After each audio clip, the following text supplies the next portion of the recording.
Hello students, I am Ashima Thakur और आज हम लोग मिल रहे हैं 11th क्लास बायोलॉजी के सेकेंड चैप्टर बायोलॉजिकल क्लासिफिकेशन के लास्ट कॉन्सेप्ट के बारे में। वो है आज हम लोग जो बात करेंगे वो किंगडम फंजाई के बारे में बात करेंगे। ठीक है, आई होप कि इससे पहले के जितने भी लेक्चर्स हैं आप लोग उसको देख रहे होंगे, समझ रहे होंगे, और अगर नहीं समझ में आता है तो आप लोग मुझे मैसेज करें, कमेंट करें, जो भी होगा मैं आपको एक्सप्लेन कर दूंगी। ठीक है, तो बच्चा पार्टी यूजुअली जो किंगडम फंजाई होता है उसका जो स्टडी होता है उसको अपन माइकोलॉजी कहते हैं। ठीक है, और अगर अपन उसके अबेंडेंस की बात करें तो जो फंगस है वो कॉस्मोपॉलिटन है नेचर में। कॉस्मोपॉलिटन का मतलब होता है कि वो हर जगह अवेलेबल है। वो मॉइस्ट एरिया में अवेलेबल है, वेट एरियाज में अवेलेबल है, ड्राई एरियाज में, इवन हाई सनलाइट में। कोई भी ऐसा एरिया नहीं है जहाँ पे हमें एयर में प्रेजेंट है, वाटर में प्रेजेंट है। इवन हर जगह पे आपको, हर जगह पे आपके हेयर में, नेल्स पे, बॉडी के हर पार्ट में, इंटरनली एक्सटर्नली, काउ डंग पे, स्टोन्स पे, आपको हर जगह फंगस देखने के लिए मिल सकती है। That's why it is known as cosmopolitan in nature. लेकिन सबसे ज़्यादा जो हमें मिलती है वो वार्म और ह्यूमिड एरियाज में मिलती है। यूजुअली आप लोग भी देखते होंगे जब रेनी सीजन आता है तो हमारे आसपास में जो शेडी एरियाज होते हैं, यहाँ पे जहाँ पे बहुत ज़्यादा टाइम तक मॉइस्चर मेंटेन रह जाता है, वहाँ पे अपने आप से कोई ना कोई फंगस, या यूजुअली जो पुरानी पड़ी लकड़ियाँ होती हैं अगर वो बारिश में भीग जाए तो वहाँ पे मशरूम जैसे जो फंगसेस हैं वो ग्रो कर जाते हैं। ठीक है, अब ये नेचर में कैसी होती है, यूजुअली हेटेरोट्रॉफिक है। हेटेरोट्रॉफिक में एब्जॉर्प्टिव न्यूट्रिशन मिलेगा, पैरासाइट या सेप्रोफाइटिक मिलेगा। सेप्रोफाइटिक के साथ साथ इसमें सिम्बायोंट भी देखने के लिए मिलता है। तो सिम्बायोंट का सबसे अच्छा जो एग्जाम्पल है वो लाइकेन्स है और माइकोराइजा है। लाइकेन्स में एल्गी और फंगस का कॉम्बिनेशन होता है, और माइकोराइजा में क्या होता है कि फंगस किसी हायर प्लांट के रूट्स के संग एसोसिएशन में सर्वाइव करता है, जिसको अपन माइकोराइजियल एसोसिएशन बोलते हैं। ठीक है, ये एक सिम्बायोंट रिलेशनशिप का एग्जाम्पल होता है। तो अगर फंगस हमें एल्गी के संग मिल रहा है, यानी कि smaller form, lower group of plants के संग मिल रहा है, तो अपन उसको लाइकेन बोलते हैं। और अगर जो फंगस है वो हमें किसी भी हायर प्लांट के रूट के संग एसोसिएशन में मिल रहा है तो अपन उसको क्या बोलते हैं, माइकोराइजियल एसोसिएशन। ठीक है, अब अगर हम लोग फंगस की बात करें तो बहुत सिंपल सी चीज़ है कि जो फंगस होता है, मैंने आपको प्रीवियस क्लास में बताया था कि पहले एक स्पोर की तरह होता है, धीरे धीरे उस स्पोर में से हेयर लाइक स्ट्रक्चर निकलनी स्टार्ट हो जाती हैं, और इन हेयर लाइक स्ट्रक्चर को अपन क्या बोलते हैं, हाइफी। ठीक है, और धीरे धीरे ये जो नेटवर्क है हाइफी का, ये इतना ज़्यादा डेंस हो जाता है कि एक जाल जैसा बना लेता है, जिसको अपन क्या बोलते हैं, माइसीलियम। ठीक है, तो usually you can see here this is a spore. ठीक, अब स्पोर में से धीरे धीरे सेप्टा निकल, धीरे धीरे जो हेयर लाइक स्ट्रक्चर मिलेंगे उसको अपन हाइफी बोलेंगे, और ये हाइफी फिर जो है हमारे ये आप नीचे 4 डायग्राम्स देख रहे हैं, छोटे छोटे 4 इमेजेस, इस तरीके के कुछ माइसीलियम बना लेते हैं। ठीक है, अगर एक न्यूक्लियस वाला है तो मोनोकैरियोटिक, 2 वाला है तो डाइकैरियोटिक, 2 से ज़्यादा है तो पॉलीकैरियोटिक, और मल्टीपल है तो आपका साइफोनल या फिर सिनोसिटिक कंडीशन देखने के लिए मिलती है। यूजुअली जो हाइफी होता है, हाइफी में जैसे आप यहाँ पे देख सकते हैं कि यहाँ पे आपको ना कुछ सेप्टा जैसे स्ट्रक्चर दिख रहे हैं, जो एक लॉन्ग फाइबर ऑफ हाइफी को स्मॉल पार्ट्स में डिवाइड कर रहे हैं, और इन सेप्टा के बाद ऐसा लग रहा है जैसे ये हाइफी जो है वो मल्टीपल सेल से मिलके बनी हुई है। ठीक है, तो यूजुअली मल्टी सेलुलर होते हैं, लेकिन जो ईस्ट एक फंगस है वो यूनिसेलुलर होता है। ठीक है, चलिए इसको और डिटेल में आगे देखते हैं। तो यूजुअली फंगस में जो हाइफी होती है बच्चा पार्टी, वो जो फंगस का हाइफी होता है उसमें सेप्टा प्रेजेंट भी हो सकते हैं और एब्सेंट भी हो सकते हैं। अगर एब्सेंट है तो एसेप्टेट होगा, प्रेजेंट है तो सेप्टेट होगा। अब ये अगर सेप्टा प्रेजेंट है तो 2 टाइप के मिलते हैं, एक सेंट्रल सेप्टा और एक डॉलीपोर सेप्टा। ठीक है, ये डॉलीपोर सेप्टा है और ये आपका सेंट्रल सेप्टा है। मतलब ये सिंपल सा सेप्टा है, बस इसके बीच में थोड़ी सी खाली जगह है, और यहाँ पे ये जो सिंपल सेप्टा थे इन्होंने ये 2 कर्व जैसी स्ट्रक्चर बना ली है, जिसको अपन क्या बोलते हैं, डॉलीपोर सेप्टा। लेकिन इनके बीच में आपको गैप देखने के लिए मिल रहा होगा। ये जो गैप है ये जो डिफरेंट पार्ट्स ऑफ हाइफी हैं उसमें से कोई भी जो कंपोनेंट्स हैं उनको इधर से उधर ट्रांसफर होने में हेल्प करता है, ताकि कोई भी चीज़ इधर से उधर जा सके। ठीक है, समझ में आ गया। इसी सेप्टा के बिहाफ पे अगर मान लीजिए जैसे आप यहाँ पे देख रहे हैं तो ये हाइफी दिख रही है, सबको आपको दिख रहा है ना, बीच बीच में सेप्टा से सेपरेटेड है और एक एक न्यूक्लियस दिख रहा है, तो ये क्या हो गई, ये सेप्टेट हो गई, ठीक है। और उसके बाद यहाँ पे हमें कैसे देखने के लिए मिल रही है, ए सेप्टेट देखने के लिए मिल रही है। तो ए सेप्टेट में हमें कौन सी कंडीशन देखने के लिए मिल रही है, सिनोसिटिक कंडीशन देखने के लिए मिल रही है, यानी कि ऐसा लग रहा है जैसे एक ही सेल के अंदर बहुत सारे न्यूक्लियस प्रेजेंट है, ठीक है। ये जो यहाँ पे सिनोसिटिक लिखा है बेटा, ये ए सेप्टेट के संग मैच करता है, ठीक है, बाई टाइपिंग मिस्टेक है यहाँ पे, ठीक है। तो इस चीज़ को आप ध्यान रखिएगा, कोई भी अगर सेप्टेट हाइफी होगी तो वहाँ पे हमें सिनोसिटिक कंडीशन देखने के लिए नहीं मिलेगी। फिर अब ये जो फंगल की सेल वॉल है, ये किस चीज़ की बनी हुई है, काइटिन और सेलुलोज की बनी हुई होती है। पॉलीसेक्राइड्स में मिलेंगे, प्रोटीन में मिलेंगे, आपको लिपिड्स में मिलेंगे। जो सेलुलर ऑर्गेनल मिलते हैं उसमें प्लाज्मा मेम्ब्रेन प्रेजेंट होगी, एंडोप्लाज्मिक रेटिकुलम, वैक्यूल्स होंगे, माइटोकॉन्ड्रिया, राइबोसोम्स, माइक्रोबॉडीज और माइक्रोट्यूब्यूल्स देखने के लिए मिल जाता है, ठीक है। रिप्रोडक्शन यूजुअली सेक्सुअल, एसेक्सुअल और वेजिटेटिव टाइप का होता है, ठीक है। अब अगर अपन एसेक्सुअल रिप्रोडक्शन की बात करें तो जो सारे फंगस में है वो कोनिडिया बनेंगे, इसको स्पोरेंजियल स्पोर्स भी बोलते हैं, या फिर जो मोटाइल स्पोर्स होंगे उनको अपन जू स्पोर्स बोलते हैं। और सेक्सुअल रिप्रोडक्शन में ये ऊ स्पोर्स, एस्को स्पोर्स या वेसिडियो स्पोर्स, क्योंकि यूजुअली आगे जाके हम लोग फंगसेस का अकॉर्डिंग टू सेक्सुअल और एसेक्सुअल डिवीजन हम लोग उसमें उनका क्लासिफिकेशन करते हैं, तो उसके अकॉर्डिंग हमें एस्कोमाइसिटीज, ड्यूटेरोमाइसिटीज, बेसिडियोमाइसिटीज, फाइकोमाइसिटीज, कुछ फंगस के अलग अलग टाइप्स मिलते हैं, जिसके बिहाफ पे हम लोग यहाँ पे हम लोग कह सकते हैं कि जैसे बेसिडियोमाइसिटीज होगा तो उसमें बेसिडियो स्पोर्स मिलेंगे, एस्कोमाइसिटीज होगा तो उसमें एस्को स्पोर्स मिलेंगे, ठीक है। तो समझ में आ रहा है आपको, तो इस तरीके से होता है। सेक्सुअल रिप्रोडक्शन क्या होता है, या तो फ्यूजन होगा प्रोटोप्लाज्म बिटवीन टू मोटाइल और नॉन मोटाइल गेमीट, जिसको अपन क्या बोलेंगे, प्लाज्मोगैमी, और फिर उसके बाद क्या होगा, कैरियोगैमी। तो यूजुअली जो फंगस में सेक्सुअल रिप्रोडक्शन होता है वो प्लाज्मोगैमी और कैरियोगैमी से फॉलो अप होता है, ठीक है। Next meiosis, plasmogamy that means plasma का fusion, karyogamy that means nucleus का फ्यूजन। गैमी मतलब मिल जाना, प्लाज्मा मतलब साइटोप्लाज्म और कैरियो मतलब आपका जो न्यूक्लियस होता है वो, ठीक है। जब ये दोनों कंप्लीट हो जाएंगे तो जो जाइगोट बना होगा उसमें फर्दर ग्रोथ होगी और उसके बाद उसमें क्या होगा, रिडक्शनल डिवीजन होगा और हैप्लॉइड स्पोर्स का फॉर्मेशन होगा, ठीक है।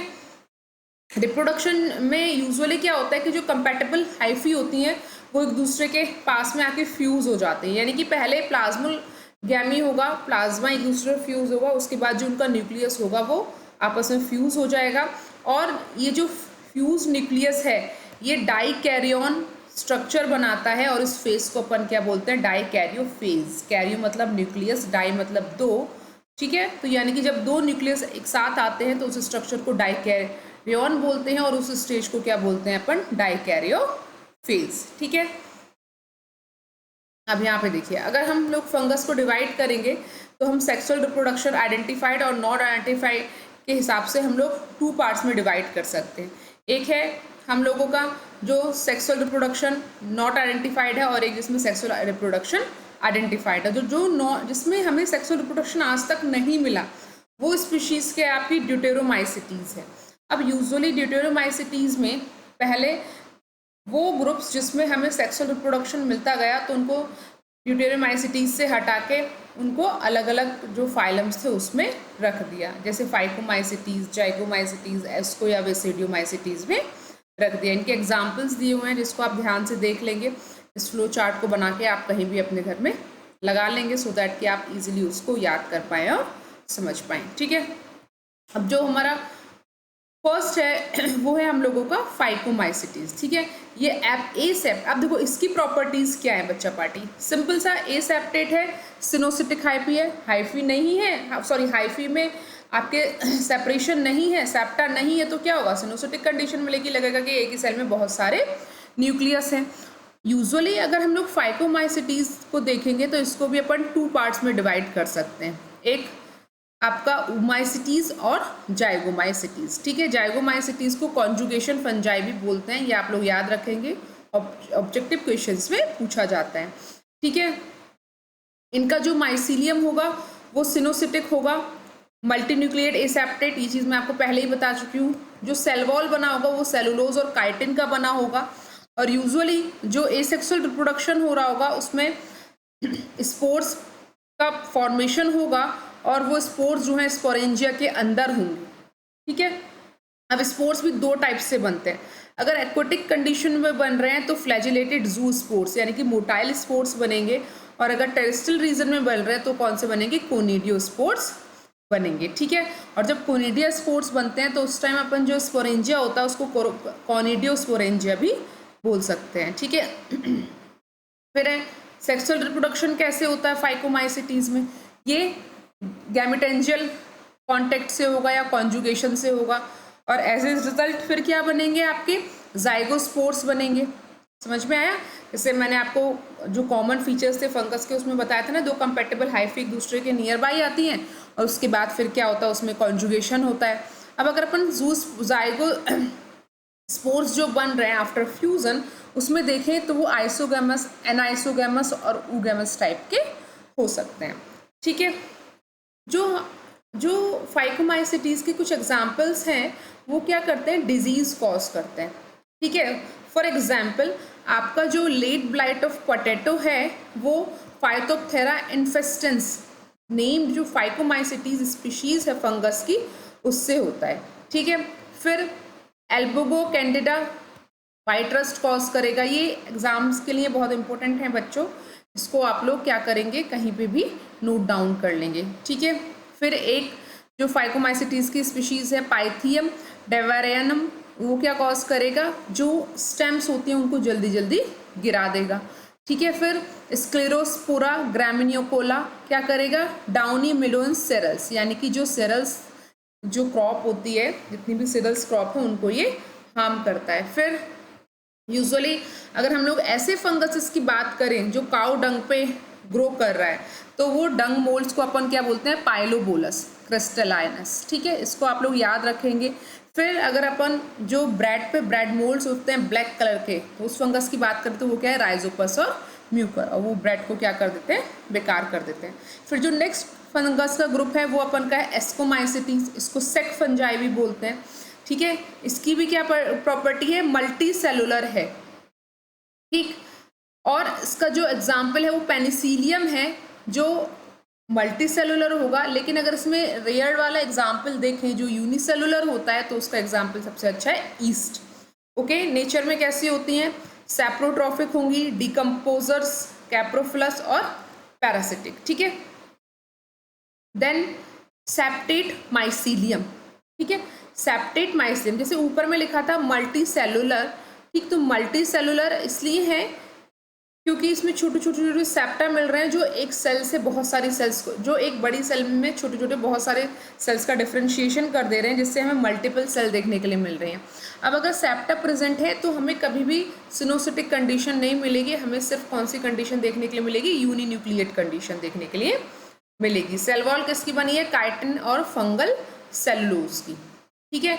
ईस्ट में अगर एसेक्सुअल रिप्रोडक्शन देखें जो उसका एक यूनिसेलुलर एग्जाम्पल है तो वो बडिंग और फिशन के थ्रू होता है, और अगर अपन अदर फॉर्म्स में देखेंगे तो कोनिडिया फॉर्मेशन भी हमें देखने के लिए मिलेगा, ठीक है। ये ब्रांच भी हो सकते हैं, अनब्रांच भी हो सकते हैं। सेक्सुअल रिप्रोडक्शन में क्या होगा कि fusion of sex cells, somatic cells या गैमेटेंजियल कॉन्टैक्ट, ठीक है, यानी कोई भी दो कंपेटेबल हाइफी दूसरे कांटेक्ट में आती हैं, कॉन्जुगेशन होता है, और उसके बाद जो है नेक्स्ट जो है वो जाइगोस्पोर्स का फॉर्मेशन होता है, डाइकैरियन कंडीशन क्रिएट होती है, और उस फेज को अपन क्या बोलते हैं, डाइकैरियो फेज, ठीक है।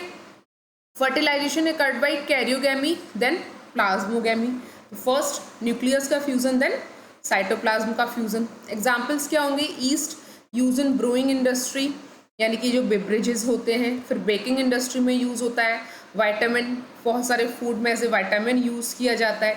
ईस्ट के हार्मफुल इफेक्ट क्या है, ये फूड को स्पॉइल कर देता है, सिल्क का जो प्रोडक्शन है उसको घटा देता है। और एक जो फंगस होती है कैंडिडा एल्बिकन्स, वो क्या करती है, स्किन में छोटे छोटे लीजन्स कॉज करती है, ईचिंग कॉज करती है, ठीक है, जिसका कैंडिड नाम से टेल्कम पाउडर भी आता है, जिसको यूज़ करने से उसका जो इफेक्ट है वो थोड़ा सा हल्का हो जाता है। फिर एस्पेजिलस, ये क्या करती है, फूड स्टफ को कंटामिनेट कर देती है, ये इसके कुछ एग्जाम्पल्स आ रहे हैं। फिर पेनिसिलियम है, पेनिसिलियम ने क्या किया था, एंटीबायोटिक का प्रोडक्शन किया था, और पेनिसिलिन नाम की जो एंटीबायोटिक है वो फर्स्ट कॉमर्शियली यूज्ड एंटीबायोटिक थी। Next Neurospora. न्यूरोस्पोरा जैसे आप लोगों ने कभी पढ़ा या सुना होगा, अगर कोई आपके पास में कोई रिसर्च कर रहा होगा, आपके आस पड़ोस में या कॉलेजेस यूनिवर्सिटी में आपने देखा होगा, किसी कज़न से, बड़े भाई बहनों से सुना होगा कि यूजुअली जो एनिमल जो जूलॉजी वाला जो पार्ट है उसमें बहुत सारे जो स्टूडेंट्स हैं वो रिसर्च करते हैं ड्रोसोफिला के ऊपर, जो फ्रूट फ्लाई होता है। ठीक है, जैसे कि आप लोग अगर ये जो दिवाली वाला जो टाइम होता है, अगर आप लोग उस टाइम में कोई भी फ्रूट्स वगैरह लेके आते हैं, मीठे थोड़े से सोर हैं, सिट्रस फूड हैं, कोई भी मीठी चीज़ है, अगर आप उसको रख दें तो उन पर छोटी छोटी फ्रूट फ्लाइज आ जाती हैं। ठीक है, और वो उसको कंटामिनेट कर देती है। तो फ्रूट फ्लाइज की बहुत सारे स्पीशीज़ अवेलेबल हैं, अभी अंडर डिस्कवरी भी है। तो जो फ्रूट फ्लाई होती है वो जेनेटिक इंजीनियरिंग के लिए बहुत अच्छा है बेस स्टडी करने के लिए। तो ऐसे ही जो न्यूरोस्पोरा है वो उसको प्लांट किंगडम का क्या बोला जाता है, ड्रोसोफिला बोला जाता है। ठीक है, नेक्स्ट है हमारा क्लेविसेप्स। वो क्या कॉज करता है, जो राई होता है उसमें इर्गॉट्स को कॉज करता है। फिर मोरल्स एंड ट्रफल्स हैं, ये दोनों क्या होते हैं, ईडेबल फंगस होती हैं। सारी फंगस ईडेबल नहीं होती हैं, पॉइजनस भी होती हैं, बट जो ईडेबल होती हैं वो मैंने यहाँ पे मेंशन की भी हैं। ये कुछ एग्जाम्पल्स दिए हुए हैं, जैसे कैलेरा हो गई, पेनिसिलियम हो गई, एस्परजिलस हो गई। ठीक है बच्चा पार्टी। फिर नेक्स्ट है आपका बेसिडियोमाइसिटीज। इसका जो कॉमन नेम है वो क्लफ फंजाई हो गया। ठीक, मे भी आप लोगों को थोड़ा सा लग रहा होगा कि बहुत कन्फ्यूज़न है, बहुत कैसे याद करेंगे। सबसे अच्छा तरीका है, अभी आप लोग पढ़ लीजिए, मैं पढ़ा रही हूँ, फिर नेक्स्ट डे आप इसको एक बार सिंपल रीडिंग कर लीजिएगा। 2-3 दिन आप लगातार इसको फ्रिक्वेंटली रीडिंग करेंगे, 10 से 15 मिनट लगेगा, तो आप लोगों का ये पूरा अच्छे से आप लोगों को याद रह जाएगा कि क्या होता है, कैसे होता है। सबसे पहले कॉमन फीचर्स को समझिएगा फंगस के, और उसके बाद फिर क्या है, आप लोग अकॉर्डिंग टू ग्रुप आप उसको याद रखिएगा। ठीक है, अब जो क्लफ फंजाई होती है वो यूजुअली एक सबसे अच्छा डिकम्पोजर फंगस है फॉर वुड। ये बहुत सारे माइक्रो ऑर्गेनिज्म को भी फेल कर देता है for the decomposition of the wood. ठीक है, एसेक्सुअल रिप्रोडक्शन नहीं मिलता है यूजुअली, और जो वेजिटेटिव रिप्रोडक्शन होता है वो फ्रेगमेंटेशन से भी हो सकता है। Sex organs are absent, so fusion जो होगा वो बेसिडियोस्पोर्स जो होंगे 2 डिफरेंट स्ट्रेन के, उनके फ्यूजन से होता है। ठीक है, उसके रिजल्ट में क्या होती है, डाइकैरियोटिक स्ट्रक्चर फॉर्म होती है, और आगे जाके वो डाइकैरियोटिक स्ट्रक्चर क्या बनाती है, बेसिडियोस्पोर्स का फॉर्मेशन करती है। यूजुअली अगर एक बेसिडियम में आपकी कैरियोगेमी होती है, ठीक है, एक बेसिडियोकार्प में, तो उसके रिजल्ट में 4 बेसिडियोस्पोर्स फॉर्म होते हैं। यूजुअली स्पोर्स फॉर्म हो रहे हैं, लेकिन बेसिडियोमाइसिटीज में है तो बेसिडियोस्पोर्स, एस्कोमाइसिटीज में है तो एस्कोस्पोर्स अपन बोल देंगे। ठीक है, बहुत सिंपल सा है अल्टीमेटली स्पोर। इसके एग्जाम्पल्स अगर देखेंगे तो रस्ट है, क्या कॉज करता है, causes black rust of wheat, फिर yellow rust of wheat and leaf rust of coffee, Puccinia graminis भी उसको बोलते हैं। फिर स्मट अगर हम बोलेंगे तो corn, loose smut of wheat, उसका एग्जाम्पल क्या है, यूस्टिलेगो ट्रिटिकी। फिर मशरूम, तो मशरूम के कुछ एग्जाम्पल्स ऐसे होते हैं जो ईडेबल होते हैं और यूजुअली कुछ पॉइजनस होते हैं। तो ऐसे ही नहीं कि हर कोई, हम लोग घूमने जा रहे हैं रास्ते में मशरूम देखिए और उखाड़ के हम लोगों ने खा ली, ठीक है, वो पॉइजनस भी हो सकती है। तो always careful about the selection of mushroom. फिर टोड टूल्स हैं जो सबसे ज़्यादा पॉइजनस मशरूम होती है। ठीक है, फिर ब्रैकेट फंजाई है, वो भी ईडेबल नहीं होती है। फिर पफ बॉल्स हैं, ये सिर्फ जो यंगर स्टेट्स हैं उसमें ईडेबल होती है। तो यहाँ पे ये मशरूम जो पफ बॉल है उसका एग्जाम्पल यहाँ पे दिया हुआ डायग्राम है, आप लोग देख सकते हैं, ये आप लोगों ने देखी भी होगी अपने आसपास के एरियाज में। ठीक है, नेक्स्ट है हमारा ड्यूटेरोमाइसिटीज या फंजाई इम्परफेक्टी। इसका नाम फंजाई इम्परफेक्टी क्यों है, क्योंकि यूजुअली यही एक ऐसा फंगस है जिसमें हमें कोई भी सेक्सुअल मोड ऑफ रिप्रोडक्शन देखने के लिए नहीं मिला। इसमें usually asexual mode of reproduction ही मिलता है। ठीक है, तो जब कोई भी सेक्सुअल मोड ऑफ रिप्रोडक्शन नहीं मिला तो लोगों ने कहा कि जो फंगस है ना ये परफेक्ट नहीं है, इसलिए इसको अलग ग्रुप में रख दिया। अभी भी बहुत सारी स्पीशीज़ हैं ड्यूटेरोमाइसिटीज़ की जिसमें हमें क्या मिल रहा है, सेक्सुअल रिप्रोडक्शन देखने के लिए मिल रहा है, तो उसको इससे रिमूव करके एस्को या वेसिडियोमाइसिटीज़ में शिफ्ट कर दिया जा रहा है। ठीक है, तो इसको हम लोग आर्टिफिशियल क्लास ऑफ फंगस भी बोलते हैं। सेक्सुअल स्टेज जो होती है वो एब्सेंट होती है, इसीलिए इसको क्या बोलते हैं, फंजाई इम्परफेक्टी। माइसीलियम जो होगा वो उसका सेप्टेट होगा, यानी कि यूनिन्यूक्लिएट कंडीशन देखने के लिए मिलेगी। और जो एसेक्सुअल रिप्रोडक्शन होता है वो कोनिडिया या फिर कुछ अदर स्पोर्ट्स की हेल्प से हो सकता है। इसके एग्जाम्पल्स हैं, याद कर लेंगे, जैसे कॉलेट्रोट्राइकम फेल्केटम है, ये जो फंगस है क्या डिजीज कॉज करती है, red rot of sugar cane. Helminthosporium है, ये leaf spot of rice. Alternaria solani है, ये early blight of potato. Cercospora है, ये tikka disease of groundnut. Fusarium oxysporum है, ये क्या कॉज करेगी, wilting in potato, tomato, cotton, banana flax, pigeon pea. फिर जिब्रेला फ्यूजिकोराई है, जो जिब्रेला है, जैसे आप लोगों ने प्लांट हार्मोन पढ़ा है जिब्रेलिन, ये उसी का सोर्स होती है जिब्रेला फ्यूजिकोराई, ठीक है।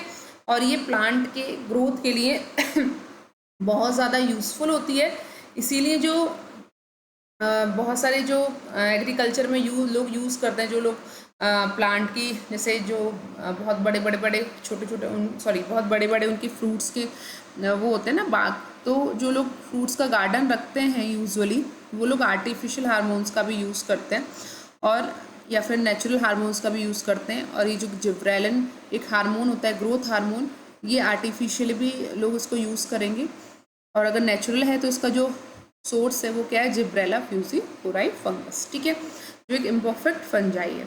तो ट्राइकोडर्मा, तो ये किस में यूज़ होता है, ट्राइकोडर्मा यूजुअली जो अदर हार्मफुल फंगसेस हैं उनकी ग्रोथ को रोकने के लिए इसका यूज़ किया जाता है, ठीक है। तो ये आपका फंगस वाला जो किंगडम था ये कंप्लीट हो गया है, ठीक है। कैरियोगैमी, प्लाज्मोगैमी, मतलब कैरियोगैमी का मतलब होता है न्यूक्लियस का फ्यूज़न, प्लाज्मोगैमी का मतलब होता है साइटोप्लाज्म का फ्यूज़न। फिर इसी के साथ साथ दो टर्म और यूज़ की जाती हैं बायोलॉजी में कहीं कहीं, कैरियोकाइनेसिस और साइटोकाइनेसिस।